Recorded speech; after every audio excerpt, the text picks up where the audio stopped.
Confusion किस ओर है? महाराष्ट्र से तो अभी उभरे भी नहीं, वहां की उलझन बरकरार थी कि दिल्ली में भी बात लग रही थी सब कुछ ठीक ठाक चल रहा है, लेकिन ये बात बनते बनते बिगड़ कैसे रही है?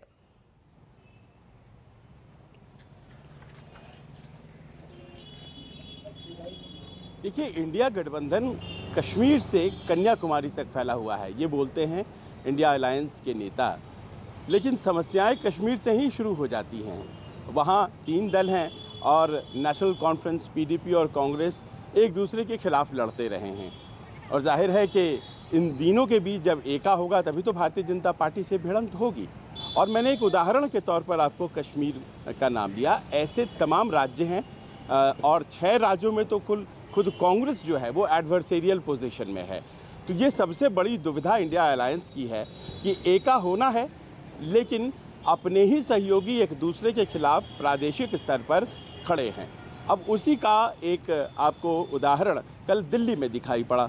दिल्ली में 2 नेताओं ने इस तरह से राजनीतिक माहौल को गरमा दिया और दोनों दिल्ली यूनिवर्सिटी के स्टूडेंट यूनियन से चुनाव लड़ती हुई यहाँ आई हैं। तो वो एक दूसरे को अच्छी तरह से जानती भी हैं और जिस तरह के बयानबाजी की उनको आदत है उन्होंने बाकायदा दिया।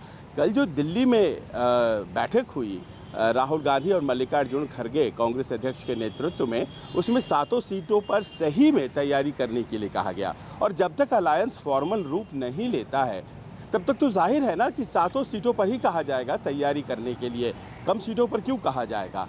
और उसको एज इट इज़ उठा करके लेकर अलका लांबा बाहर चली आई।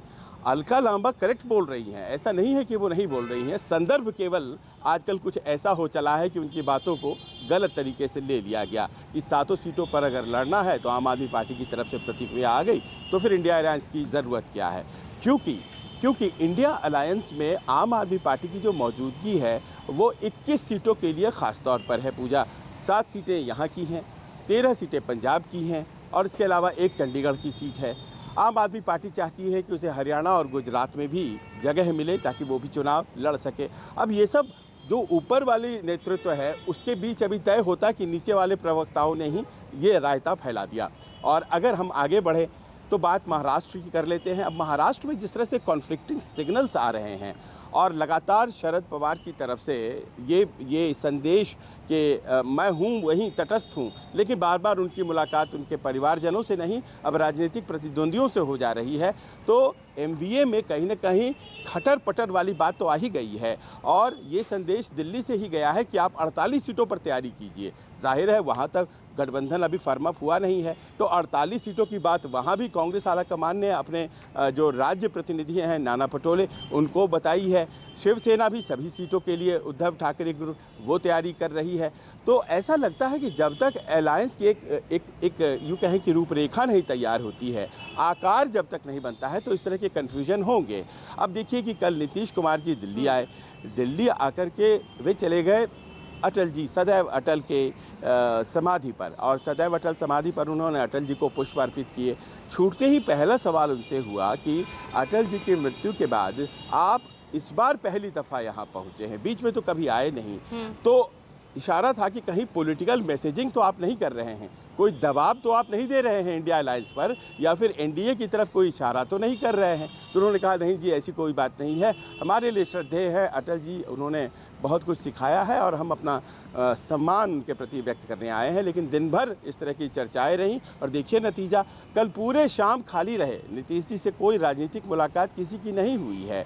अरविंद केजरीवाल की बात हो रही थी, कांग्रेस की बात हो रही थी, किसी से मुलाकात उनकी नहीं है। बिहार के मुख्यमंत्री दिल्ली में हैं और आज किनसे मुलाकात करेंगे ये भी अभी तक स्पष्ट उस तरह से नहीं हो पाया है। तो यानी कि हर जगह कन्फ्यूजन सा होने लगा है और ऐसे में बड़ा निर्णायक है ये जो मुंबई का बैठक होने जा रहा है। ये बैठक तय करेगी कि आखिरकार ये आकार कैसा हो, अमली जामा राज्यों में कैसे पहनाया जाए, क्योंकि अगर वैसा नहीं होता है पूजा तो इस तरह के जो कन्फ्यूजन है वो चलते रहेंगे। भारतीय जनता पार्टी बहुत सतर्क है। देखिए चुनाव समिति की उनकी बैठक कल ही हो गई, बावजूद इसके कि ये तो चुनाव की घोषणा के बाद हुआ करती थी ना। लेकिन देखिए छत्तीसगढ़, मध्य प्रदेश, राजस्थान की बैठक कल ही उन्होंने कर ली, तो वो तो सतर्क हैं। इंडिया अलायंस एक फॉर्मिडेबल कॉम्बिनेशन हो सकता है, वो सतर्क हैं। लेकिन अगर आपस में इस तरह की खींचतान धींगा मस्ती चलेगी तो जाहिर है इंडिया अलायंस का प्रभाव ज़रूर कम होगा। जी।